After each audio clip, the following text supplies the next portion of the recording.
Welcome to McPlum, simple solutions served daily. In this video, I will explain how to compute separation pay for regular employees. Separation pay is a form of compensation given to employees when their employment ends due to reasons not related to their performance or conduct. It acts as a financial bridge, offering support during the transition period as they seek new opportunities. It's important to understand that this is different from your final pay, which covers earned wages and unused benefits. Separation pay is generally provided when an employee's separation is due to authorized causes, meaning the termination is not the employee's fault.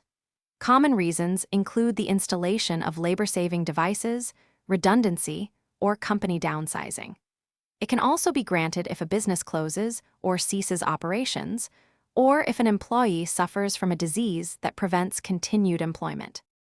Calculating separation pay involves considering the specific reason for termination and your total length of service.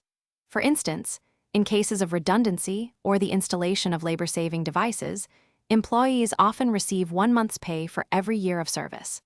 For other reasons, like business closure or an employee's illness, it might be 1/2 month's pay per year of service. Remember, a service period of at least 6 months is typically counted as a full year. Several factors can influence your separation pay. Your employment contract and company policies play a significant role, sometimes offering more generous terms than legal minimums. Your job level, role, and length of service can also affect the final amount. Be aware that severance agreements may include clauses like non-compete agreements. Consulting with legal professionals can help ensure your rights are protected and you receive fair compensation. Thanks for watching. Stay juicy and subscribe.